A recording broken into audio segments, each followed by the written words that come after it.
Welcome to This Week in Real Estate with Jonathan Harmon. Listen in as him and other members of the J Harmon Home Team speak about all things real estate with local experts here in the Middle Tennessee area. Be sure to check out jharmonhometeam.com for more information and how to get in touch with our amazing team. Welcome to the show. All right. Happy Monday morning to everybody out there. Bryan, I'm exhausted. We spent the whole weekend at the air show, the Smyrna Air Show. Always a phenomenal time. John Black and his team, and then Rich with the Air Show Network and all those guys. They put on a show. They really do. It was awesome. Yes, it was awesome. But a lot of work goes into that. One of the cool things, and I was talking to the guy that was over all the concessions for the air show. And what a lot of folks, if you don't ever participate on the back side of things, you show up and I've had this conversation with Sarah Callender and some of these other folks as well. You know, how does you show up to a Friday Night Live concert, right? Bring your lawn chair, bring a cooler, whatever. You get a little something to eat. You sit there, you enjoy the concert for 2 hours, whatever it is. You pack up and you go home. And the air show, you spend some money on a ticket. Sometimes a lot of money on a ticket, depending on what the ticket was. You walk in, you watch some planes fly around, you get some concessions, you tell your kids no 5,000 times. You pack up your stuff and you leave. And in your mind, the air show just happens, right? Because you give no thought to it because you're there for, 6 hours, 8 hours, whatever. In your mind, Friday Night Live just happens, right? All of a sudden there's a stage on the square and there's a band playing and, there's 30,000 people sitting there. And people don't realize how much effort it goes into long before that stage is ever built, long before those first planes land in Smyrna to get it there. I mean, the air show, it's easily a year worth of planning prior to the first day. And it's amazing. And the details, the fencing, right? Like all those little barrier fences that were around everything. Do you know how much money is in that? Just that. I mean, it's 5 digits. Well, I heard a lot of people and saw a lot of complaints on social media about the price. Yeah. Man, there's some sticker shock. I mean, I'm Sure. looking at some of those, and I'm like, man, to take a family of 4 out here, it's going to cost me this. Am I going to get the upgraded tickets or just the general admission? I don't. Trying to decide what to do. Is it worth it or not? And at the end of the day, the air show is worth going. Absolutely. If you have any kind of inclination, any kind of interest in that, and especially if your kids do, the opportunities that they have to meet people that are doing that, right? That can see it, can touch it, can smell it, can put their hands inside the helicopters, inside the big airplanes, whatever. And it changes as your kids get older too. Yeah. But I would finish my thought on the cost. It's not cheap to put that on. You talk about the fencing.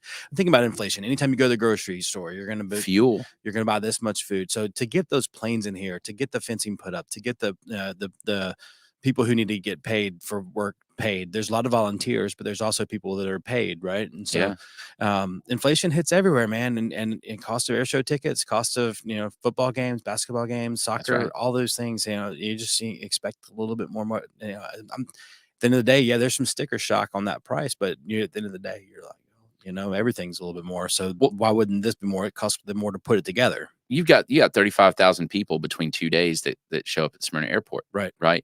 And quite literally every single thing that goes into putting that air show on is portable and has to be brought in. Right. It's everything. The fencing, the cones, the toilets, the tents for the everything. Vendors, everything. But I was going back, I've been going to the air show for years now. So my Facebook, I'm getting all these memories from years past, and in 2016 after the Blue Angel plane crashed, and then a couple years after that, and then there's some from even a couple years before that with my kids, and as now they're 9 and 12 years old, and so we're there, and they're experiencing it in a totally different way than they did before. Before it was just like, oh, cool, there's planes. Now it's like, the people there that are standing outside of the vintage airplanes or on the crew of the C-17, they're explaining things a little bit more in detail to the kids. And Anderson is like, moving the rudders on the plane. I don't think he ever realized that you do that with your feet. Right. So Right. It's just a different level of experience. And so as the kids get older, don't think that just because they're not littles anymore that they won't have a good time. They'll actually, their experience will grow over time. Well, and it, a friend of mine was there, and he brought his son, and his son wants to design airplanes. He wants to be an engineer. Yeah. And so to see him, I think he's 9, to see him watching it walk through and seeing this connects to this and this connects to this, and then talking to the guy that trains people on it or the mechanic that works on it or whatever. And they at 9 years old, they have an opportunity to be present and gain an understanding that most folks, if they ever get into that industry at all, they don't get until they get to school at 18, 19, 20 years old. Yeah. And he's already got at least a rudimentary understanding of, like you said, the rudders and the whatevers. And it's pretty cool when you step back and look, and you look at the cost and you look at that, but it was an experience, man. Yeah. It was awesome. Yeah, I love their show. When we were going up there on Friday after I left, I had this kind of epiphany. I've always said I'm kind of a dork about planes, and I think that's the right way to say it. I'm a dork about planes just because when one flies overhead, I'm like, oh look, there's an airplane. Airplane, yeah. You're a nerd about planes, and the reason, and I know the difference between a dork and a nerd is a dork is just a dork, right? Yeah. But a nerd actually like knows a lot of stuff and has researched it, and you're telling us these cool facts about these planes. It's one of my passions, man. And I'm like, man, this is awesome. Yeah, military aircraft from I mean, as long as I can remember, 5, 6 years old.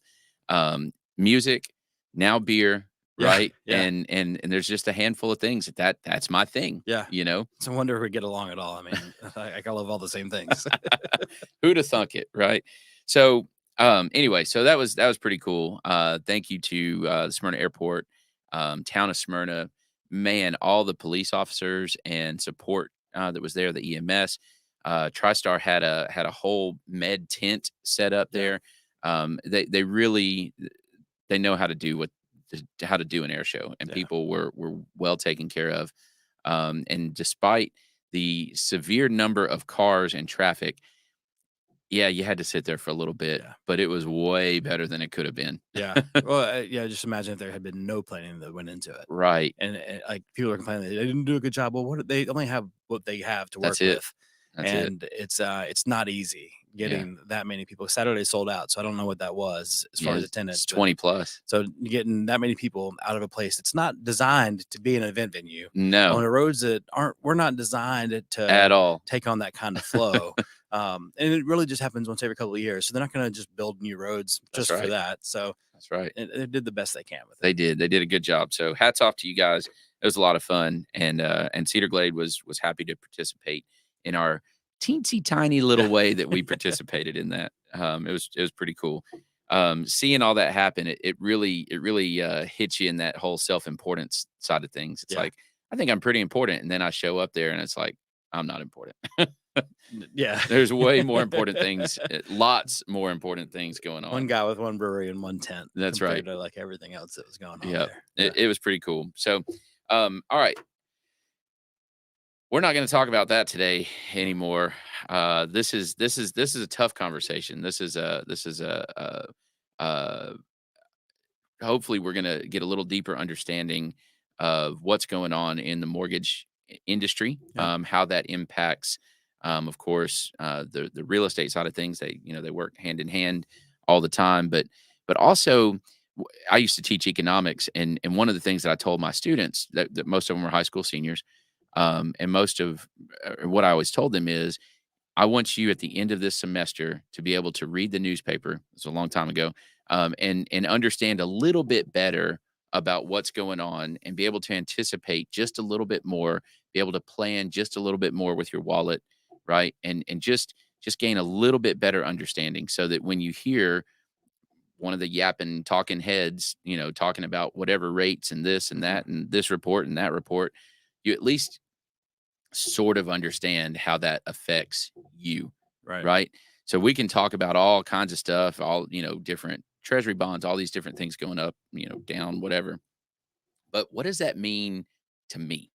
Why should I care about that at all? And that's really what we want to get to today is practical application of all the news things that are happening.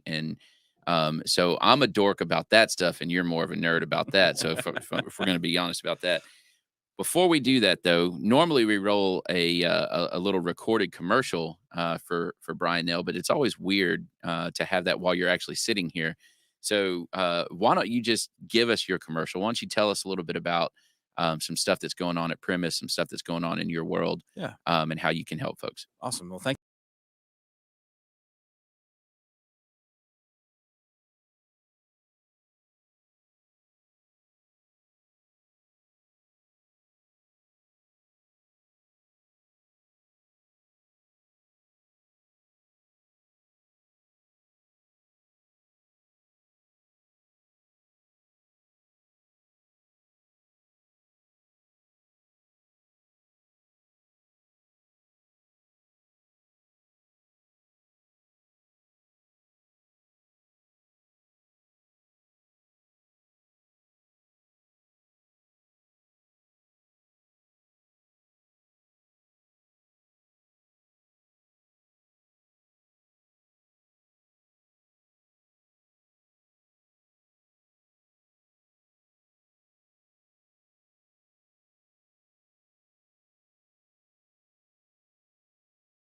A lot of banks have a box. Because of the way we were structured, we can step out of that box. And because of being backed by a bank that's a strong and stable bank, we're able to, we're not worried about fundings. We're not worried about our access to capital. We've got just a great team. We've got my team has got dedicated processors that only work on our loans and work with us. So we get to know them, they get to know us. We kind of know how each other works, and we work together very well. Helps you anticipate, which takes the guesswork out. Which, if you've ever been on the getting a mortgage side of things, and it's like they just keep asking for stuff. I sent this, and then the next day they ask for something else, and then the next day they ask for something. Sometimes that happens, right? And it does. But if you can anticipate it, you can get ahead of that a lot of times. You can go to and just ask clients, just in one email, here's everything that we're going to need. And we try to do that in one or two, maybe three emails, because sometimes you'll get a one of those things that a client will send in will come in with a document that needs a little explanation, or maybe there'll be a large deposit that we have to go back and source. I've got one going right now with that. So, but no, so Primis is just, I think if you work with us, you'll have a great experience. Also, we've got some great technology, and that helps a lot too, just because, when I used to love it when I'd get clear to close on a client, I'd call them and I'd just kind of like, hey, how you doing? Just calling to give you an update on your mortgage. You're clear to close. Yeah. But now a lot of times before I can even pick up the phone to call them, they've already gotten an email that says, hey, your loan, the software picks up, hey, those loans past that milestone. It's now clear to close, and a video is going to go out to that client. It's going to be co-branded in a lot of cases. If the realtor partner that we're working with is opted in, it'll have their headshot too. So it's all coming out. It looks like you got a whole team working for you.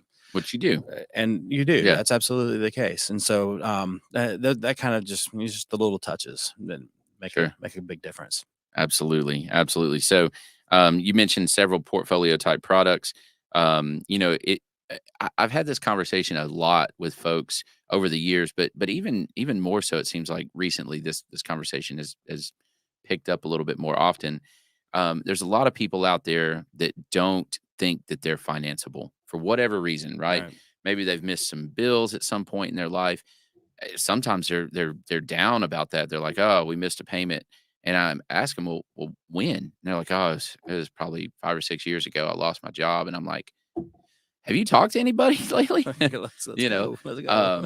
We can work with that a lot of times. So,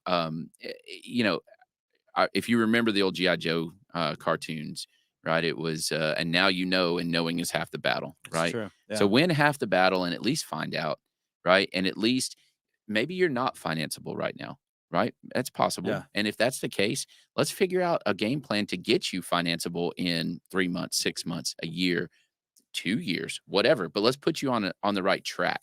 I'll say the biggest one to me, that the most, like, one of the most common persons who thinks that they're not financeable is somebody who, worked in a career, made good money. Now they've decided to go out and start their own business, or their boss put them on a 1099. So they're now self-employed. They think, oh man, well, I got to wait 2 years. And really, if you think about it, it's probably more like 3, because you got to have 2 years of tax returns, and it might be into the 3rd year before you have a full 2 years worth of tax returns. And with that bank statement loan, that's exactly what it's designed to help overcome. If somebody can show that they're pushing a lot of the money through their accounts, then we can just use that and the amount of deposits they've made to come up with an income number for them. Nice. And not have to turn in any tax returns or pay stubs or anything. We just do the bank statement loan for that person's income. And the rate on it's not as bad as you might expect, because that one's not brokered. It truly is one of our portfolio programs. It is in-house. So there's not that middleman broker, add-on percentage that you have to pay. Very good. All right. So if you're one of the weirdos out there like me that has some different sources of income, has some different jobs, or like I said, if you made some mistakes or life happened to you, that happens a lot of times too. Don't wait. Just at least find out, right? Yeah. And again, get on that track. I send a lot of folks your way. Just find out. Just ask. Let's see what happens. And you can help them also get on the path. If there is you do need to do a couple of things to get there. You can help them get on that path. We've got a client that you had sent to me that talked with him last week, and that's exactly what we did. We came up with here's where we are now. The goal is to buy a house in April, so let's do these things now, and then we'll in November we'll take this step, and then in December we'll do this, and so we've got a plan now. And then you follow up with them along the way to make sure that you're an accountability partner, right? Follow the plan. That's it. Right. How's it going? Yeah. Oh, well, this happened. Okay. Well, that means that the plan's going to have to adjust to here. Right. Right. Can you make up some ground? Whatever. Yeah. How's it going? How's it feeling? That's one of the biggest things I tell people. If you're listening and you're wondering if you can afford a payment, take whatever your payment is right now, whether it's it's a mortgage payment or a rent payment, or if you're living with somebody for free. Get an idea from a mortgage lender on for the size house you want, the amount of money you can put down, basically how much your loan's going to be, what's the payment look like. If that payment's $2,500, but right now you're paying your parents $1,000 a month to live with them, see if you can save $1,500 a month consistently. Because if you can save $1,500 every month, then you'll know that you can afford that $2,500 monthly mortgage payment and still not disrupt your monthly lifestyle. Ideally, you may want to save a little bit more than that if you're not already saving some. Now, if you're already throwing $500 a month back into a savings account, then don't worry about it. That's your budget, right? Keep that. Then. But if you're not doing that, then maybe maybe say, hey, I need to save $1,500 a month to know that I can afford this house payment. But in home ownership, there's extra expenses. So you really want to have a little cushion. You don't want to be paycheck to paycheck. So see if you can save $2,000 a month. And if you can, then that $2,500 a month payment is going to be a breeze for you. Right. And you don't have to be intimidated by it. And meanwhile, in 9 months, you've saved up a sizable down payment. Now you're a better buyer. You don't have to negotiate for the seller pay your closing costs. Right. You don't have to look for the down payment assistance programs because you've got more of your own money that you can use. That is win-win advice right there, sir. Good job. All right. So let's get to what today's topic is going to be. There's a little anxiety about this. And it's funny. You sent me a text message that said, I won't repeat it verbatim, but basically you said that mortgage rates went up again today just because. Because why not? Right. They've calmed down a little bit since I sent that to you. Yeah. They opened real flat, and then all of a sudden there was a spike, and it was like, where'd that come from? Why did it do that? So one of the things when I taught econ that people, if you can get this and can kind of squirrel this away in the back of your mind and kind of start with this context anytime that you read economic news, right, is that economics essentially is psychology with dollar signs, right? Yeah. It's almost always based on feelings and reactions, and this news makes investors do this and this, and all of that is behavior. And that behavior, like it or not, is influenced at least somewhat by emotion. Now, a lot of times it's influenced by history. A lot of times it's influenced by, the trickle down effect of, this news means that there's a cascade of chain of events type thing.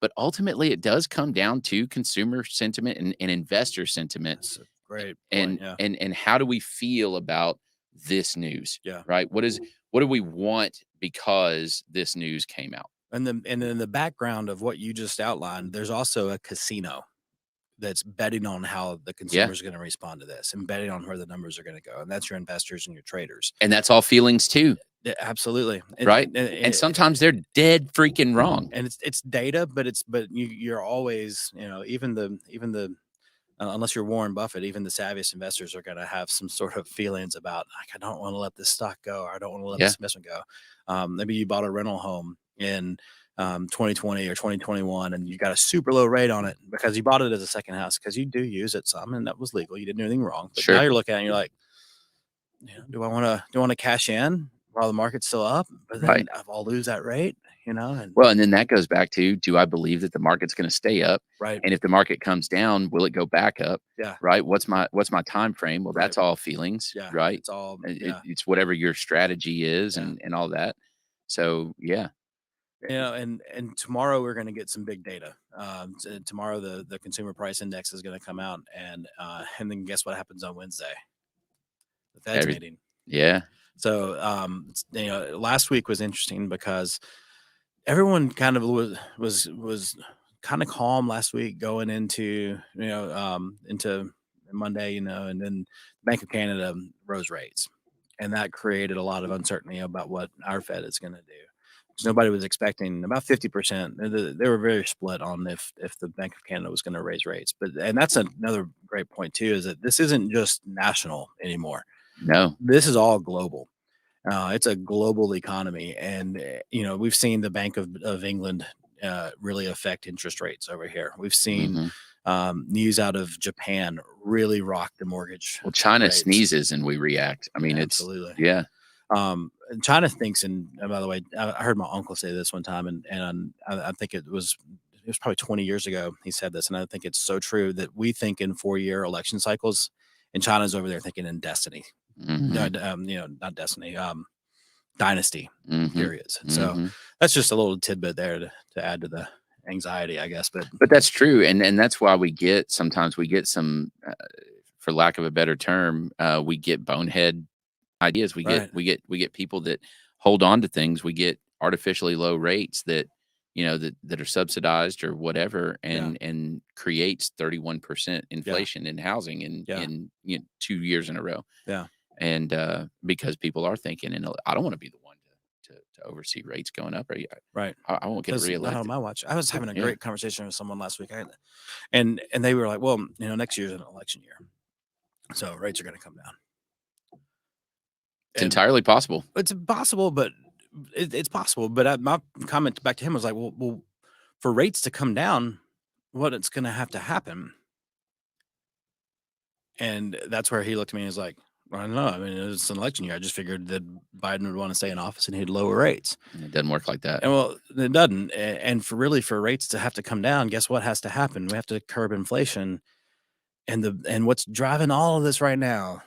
What's driving every time you see rates go up significantly? It's because a jobs report came out, and people are getting hired, people are working. If people are getting hired and working, then they're spending money. And if people are spending money, then inflation's not really. It may be under control at this point, but it's not going back down. Right. And so my thing to him was like, if you think that Biden's going to wave a magic wand and make rates go down because it's an election year, that means he's probably going to be doing something that's going to hurt the job market. And I don't think anybody wants to be running for a re-election for president of the United States in an economy where people are losing jobs hand over fist. Now, he may not be able to control it. The work that the Fed's done the last couple of years may already have put that into motion.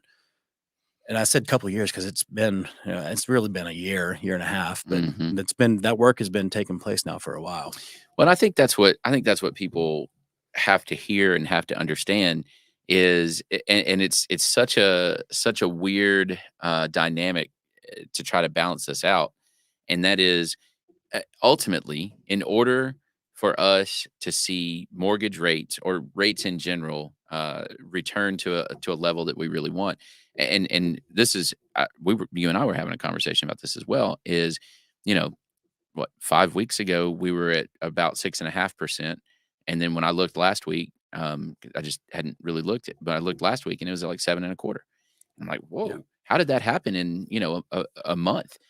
Yeah. So I read an article that just this morning I was reading on Mortgage News Daily. And by the way, when I'm throwing out those numbers, they are not guaranteed numbers, I right? didn't say those numbers. No, you didn't. But they're not guaranteed numbers. And also, when I look it up, I always look at a 740 credit score is kind of that baseline. 30-year fixed mortgage, conventional mortgage, 20% down. That's the best way to do that. But apples to apples. The concept or the thing that this article mentioned that I thought was worth repeating was that 5 weeks ago, forecasts, most traders were siding on as much as a 1% reduction in interest rates by the end of this year. Mm-hmm. And all of a sudden now, due to a jobs report, due to Canada raising rates, like we talked about a few minutes ago, and just other data that's come out, nobody's saying that now. No. Now it's a coin flip if the Fed's going to raise rates on Wednesday or not. It's really going to come down to the jobs report on Tuesday, or the consumer price index on Tuesday. So if you're sitting there and you go under contract on a home today and you tell your lender, I want to wait, I definitely want to lock on Tuesday because the rates are going to go up on Wednesday. Make sure your lender knows what that jobs number is tomorrow. But here's the sad news for you. It doesn't matter because the mortgage rates won't wait until Wednesday's announcement from the Fed to move. Right. As soon as that consumer price index number comes out tomorrow, the mortgage rates are going to move right on that news. And then because they're not going to wait for the Fed to do what it's going to do. Sure. And so I guess if we have to cook it down to one thing, basically, kind of the premise, if you will, of the you see what I did there? Well done. We'll nail it here in just a second. Oh, man, he's on a roll. Bam. Here in basically, and we'll unpack what this means, but essentially, if you're looking at mortgage interest rates and maybe you're on the fence right now and you're saying, I would buy a house, but man, that 7.25, 7.5 potentially, right? That or even 7 flat, those rates they're just too high because obviously that pours right into affordability. If that's you, here's what you need to look for, right? And here's what you have to understand. In order for those rates to come down, in order for inflation to truly be curbed, right? In order for us to see a little bit of deflation, maybe that's you as well. I would buy a house once the prices come down, and I'm going to wait for those prices to come down. Well, that happens even after all this other stuff. Right. So, I mean, you've got one indicator, and then that trails. I mean, it could trail as much as 6 months, a year, year and a half. I mean, we don't know. For us to see some true depreciation on houses where you suddenly it makes sense, quote unquote, for you to buy a house, it could take a long time. Yeah. And in the meantime, it may not happen at all, number one. And number two, you may actually see a raise in prices. And then when it does depreciate, it comes down to where you were 16 months ago. And so the net gain is nothing except you lost time. Lost time that you could have been chipping away at equity in principle. But what we've got to see, unfortunately, unpopular opinion, is we got to see pain. Right. We've got to hurt as an economy in order to see that inflation fall off. We heard so many talking heads on CNBC and in the media in general saying we want to have a soft landing. The Fed's trying to navigate a soft landing. And I think we've seen that the soft landing is going to be, all but impossible to pull off. Well, unless we're also patient enough to do it over 3 years, right? Which we're not. That's not going to. We're not a very patient economy. Mm-mm. Not a very patient citizenship either. I mean, social media and phone. That's McDonald's. Yeah, I want it. And I want it now. Yeah. But no, it's we saw it last week. The jobless claims came out, and there were about 40,000 more jobless claims than the expectation, and mortgage rates dropped that day.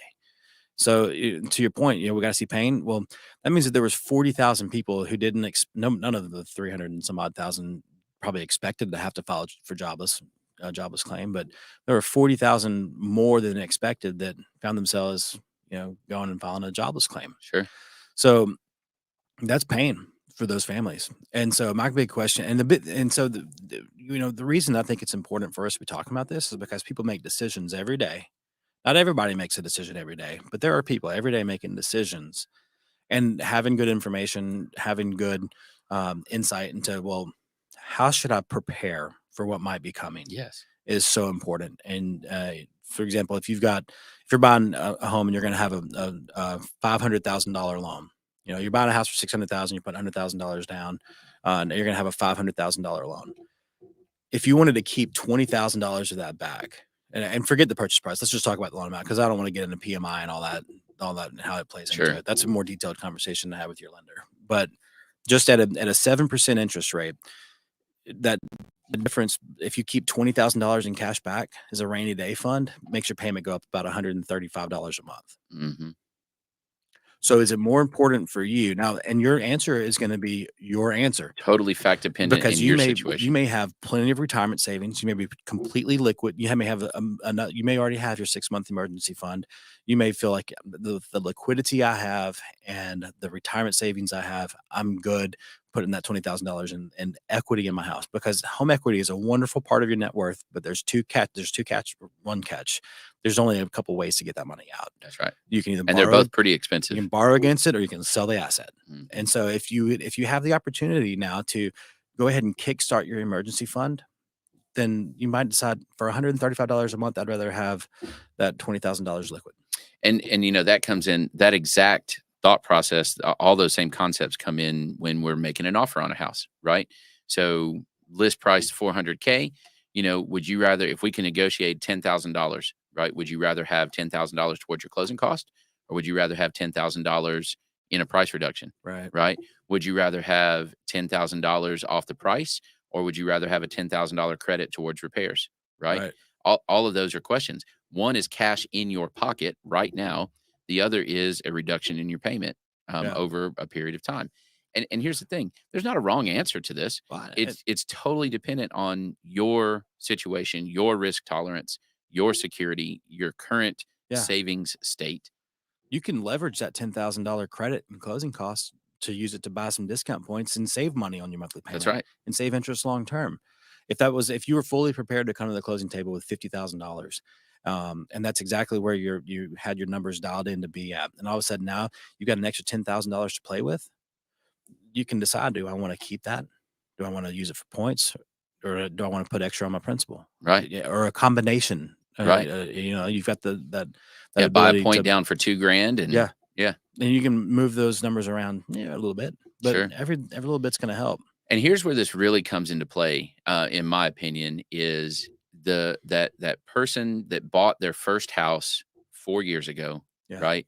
And their family's grown and they're ready to buy that next house, right? And that person right now is in exactly the situation that they should be having this conversation. Absolutely. Because they're sitting on equity, right? They're going to sell that house. They're going to have a big fat check in front of them, right? As long as they didn't, cash it out along the way, right? They have a big fat check in front of them.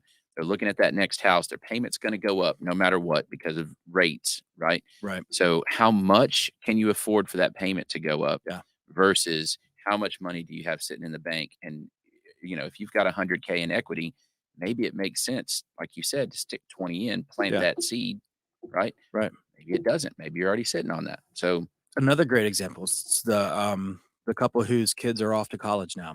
And they're downsizing and they've got a lot of equity. And they're thinking, I don't want a mortgage. Well, would you rather have a mortgage payment $1,000 a month and have $100,000 to kick over into your IRA? Well, you can't do that, but not in an IRA, but into a brokerage account, a personal investment account, for Pete's sake, something. And that's a great. I'm glad I made that gaffe with my words, because that's a great point too.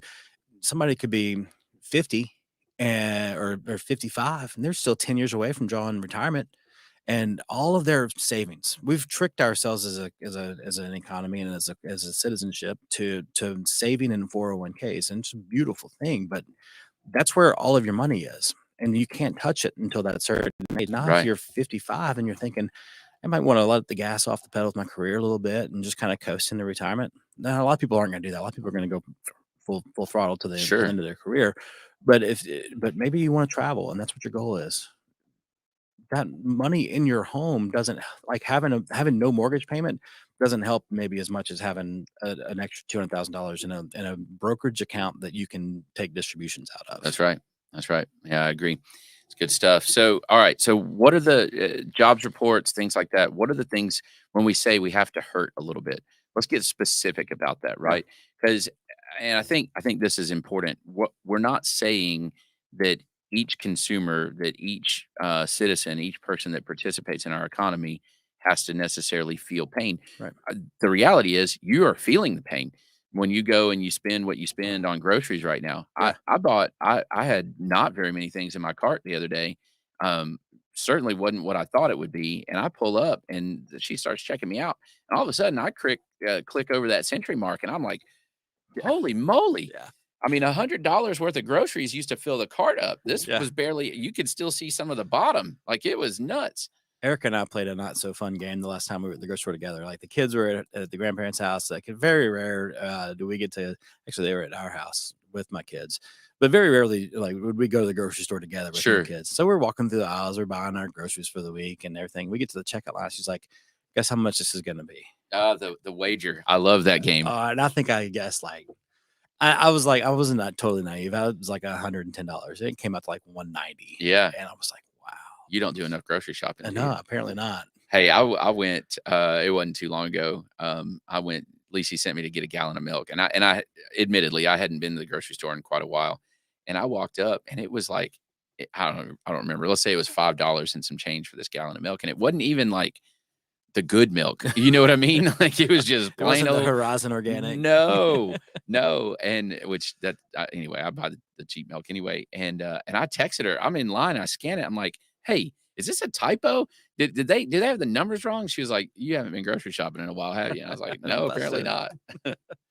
But no, I think that's a great question. And it's you've been feeling the pain. That's my point on that. Really a point too. You have been feeling the pain. Now, what's going to feel like for somebody else, and if you go back to 08, and if you were working in 08 and boy, I tell you, if for the couples who are able to get through that time period, I say the couples, for the people who are able to get there through, 08 through 2012 without a job loss, really put them ahead in the game compared to a lot of their peers. Now, they may not still be, everybody's on their own track, but if you think about from a standpoint of like what other people had to go through, you've done really, you were set up well. Yes. Through that. And so that's a great point too, because everybody's going to feel that pain differently, for that couple who has maybe that recession proof income stream.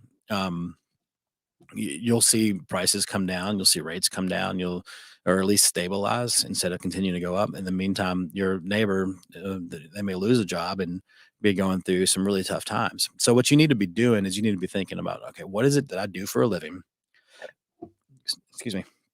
And what is the honest assessment for my career? And my outlook here. If I work for X company and let's say Nissan, and we have a recession and people aren't able to buy cars, people decide to put off buying cars, not building as many cars. Am I going to have hours reduced? Are they going to go on furloughs? Are they going to go on all the way to layoffs? We see those things happen. So what do you do, and what are you prepared? How are you preparing to get through that? If you've got credit cards where the balances have gone up a little bit, is it better if you should really probably work on paying those off, because the interest that you're paying on those credit cards is, but you don't want to drain your savings to do that either, right? There's a balance. If you have equity in your home, now is the time to get a HELOC. Values are still high. So you still have a lot of equity. And, if you, and I've said this all along, but don't use it. No. Don't use it. Just open it.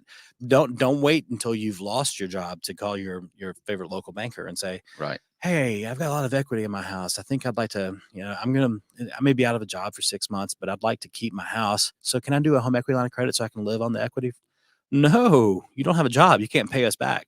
Denied.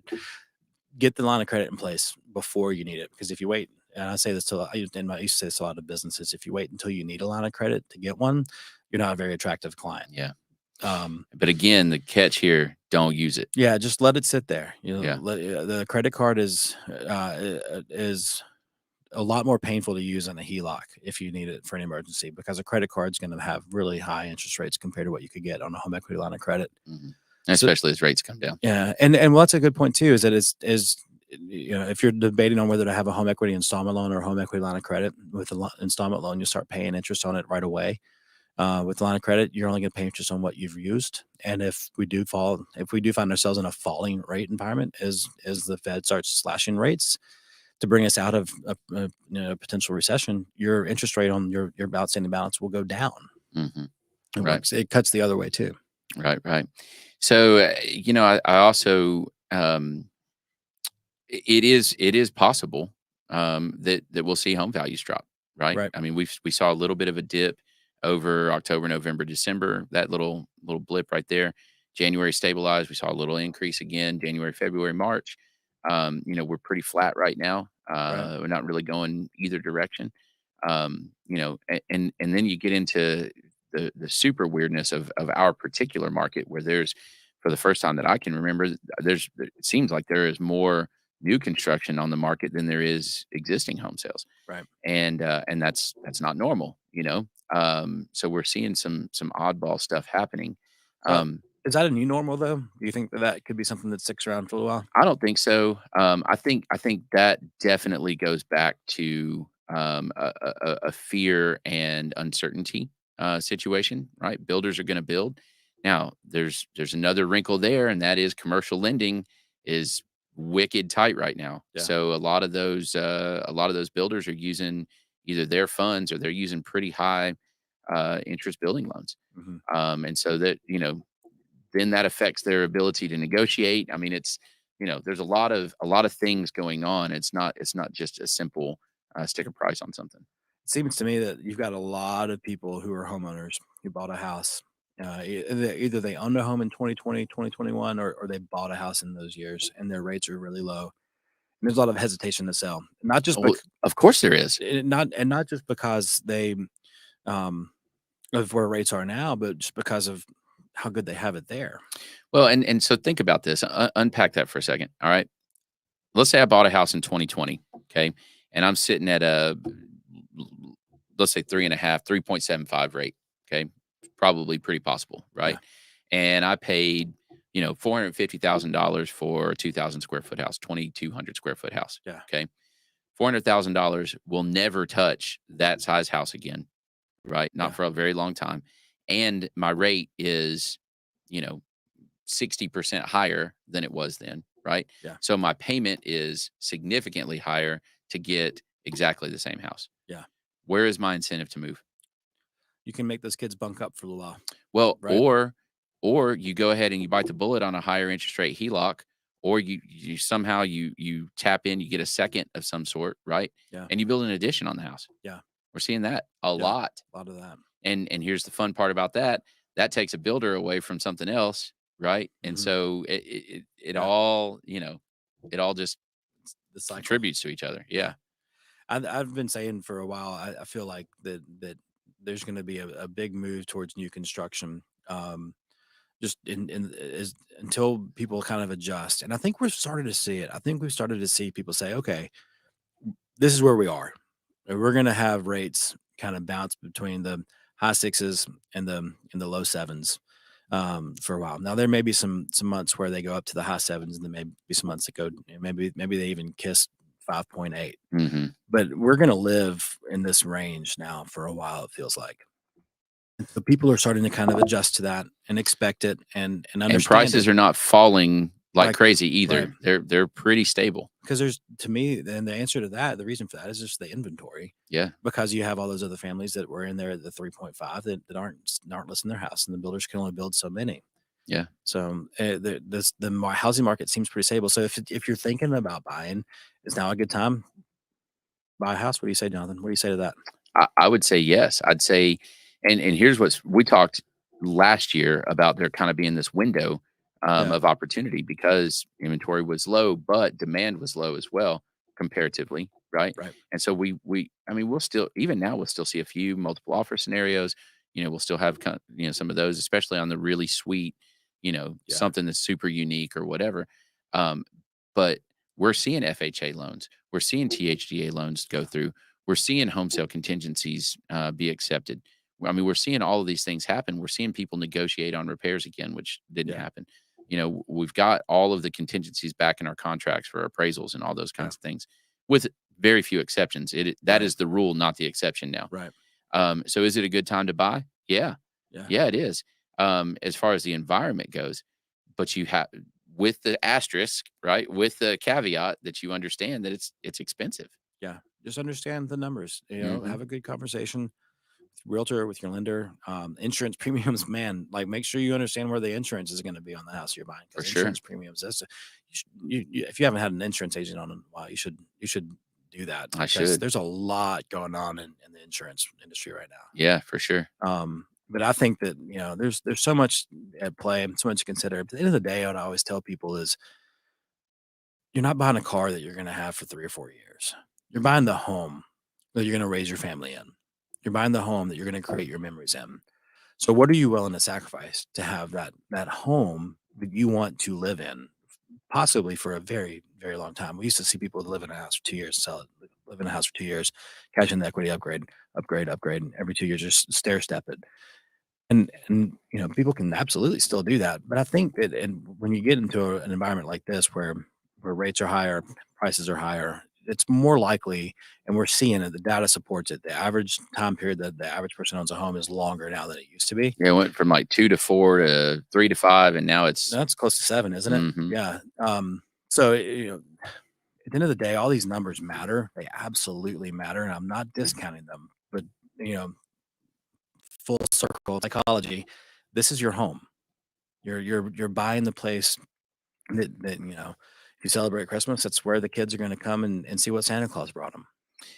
And even yes, exactly. It's where the dogs are gonna be. It's where, whatever, right? Yeah. But the other piece of that, we if you wanna appeal back to the numbers person, also where we plant a significant portion of our net worth Yeah. as we're paying that down, Yeah. right? And there's all kinds of studies, there's all kinds of number sets out there that compare the net worth of a lifetime renter to the net worth of a lifetime homeowner, Oh yeah. and they're significant. I Yeah. mean, very significant. So, all of that stuff matters. Uh, and I guess, I know you hate this term, but buy the house and date the rate, or Yeah. marry the house and date the rate. Yeah. I know that they're doing some things to kind of take that away just a little bit, um, but still, it's still true. I mean, Yeah. we can adjust an interest rate way easier than we can adjust the house that you raise your kids in. I've heard it said a lot, and I think there's some truth to this. It's easier for us to, it's easier for us to get you into a home at this year's rate than it is in last year's market. Now that was said a whole lot last year. And I Yes. think so just to add some months to the time frame. But when you can buy a house, and especially if you're using down payment assistance, I've closed more THCA loans this year than I did all of 2020 and 2021 and most of 2022 combined. I 100% believe that. So now is the time to pull the trigger on that and make it happen. Yeah. But yeah, do I like to marry the house at the rate? It's catchy. It's fun to say. You just be aware that sometimes you fall in love with that rate, or that rate may fall in love with you and it won't leave you. Maybe that rate's going to stalk you for a little while. Right. um, Those are always fun relationships. absolutely. Right.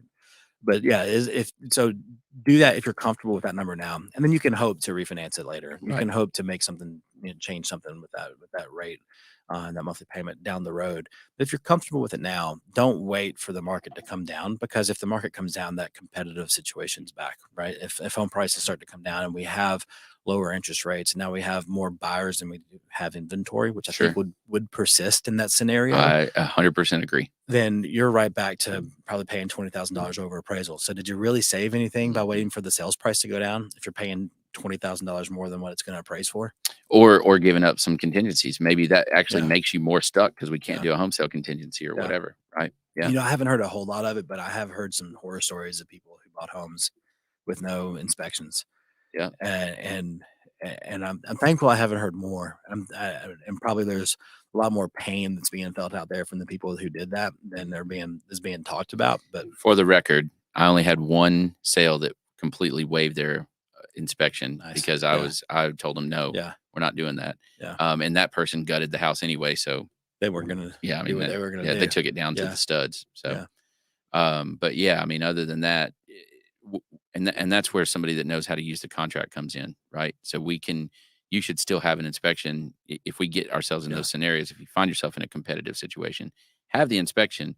Just eliminate your ability to ask for repairs, and then you just walk away or don't. But Yeah. for the love of all things Have holy, some please protection. educate Yeah. yourself. Have some protection. Yeah, exactly. All right, man. So what are we looking for? What is favorable to mortgage interest rates in the next 2 days? Just look for the consumer price index number to come out tomorrow with indications that inflation is being reduced, is under control. And if that happens, I think we'll see a pretty flat week. So let's cook it down to make it really easy, right? If the CPI, the consumer price index, is not good, if they're saying, "Oh my gosh, the economy is falling," Right. oh my gosh, they bring out the R word, the recession word, right? Then there's a decent chance that that's going to favorably impact Your mortgage rate. mortgage rates. Yeah. Which is so crazy, Yeah. right? And Yeah. it just kind of is what it is. But I think we're at this point now, though, that you need to make sure that you understand the words that are being said, because I think there's people now who'd be like, "Oh yeah, that recession, that consumer price index looks like recession's coming." yeah, And there's gonna be some people who are excited for that. So, and that's my point. Yeah, Right. That's like- not good either. no, so don't listen to the tone, listen to the words. Yeah. Because the tone's also going to be dictated by your source of media. Sure. So Sure. listen to the words. If the consumer price index is high, then expect rates to follow. If it comes in low, then expect rates to go down with it. Yeah, and you're exactly right. The source matters because sometimes that tone and understand the motivation, right? Right. So if I'm sitting here going, "Oh, recession, yeah, woohoo," is it politically motivated? Because now it's a we start beating the throw the bums out of Yeah. the office drum. Yeah. Is that what your motivation is? You don't Right. really give a crap about Yeah. the people and rates and the Yeah. the economy. Maybe, Maybe. right? Or maybe it's that the person who's giving that information is a lender, and they're like, Yeah. "Oh yeah, recession's coming. Yeah, Recession. That means rates are going to get better, and I can start to refinance some of these people that bought houses in the 7s last year." right. So understand just what the motivation is, and it could be as innocent as that, or as innocent or as egregious as the media that you listen to. That's true. So true. Bryan, always a pleasure. Thank you for being educated and articulate enough to help us that are on the dork side of things, not on the nerd side of things. I do appreciate that very much.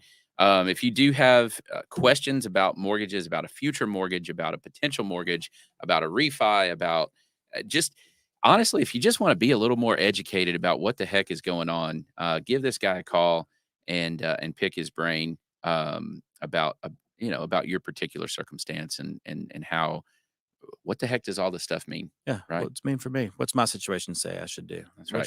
Where are my gaps? And I think it's okay to be selfish about that. I think it's okay to ask that question. Well, what is this? What's in it for me? Right? What does this mean for me?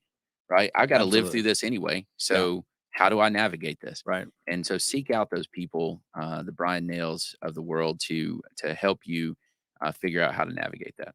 Yeah. So appreciate you, man. Thank you. Always a pleasure. Always. Trent, Yes, sir. you got anything going on?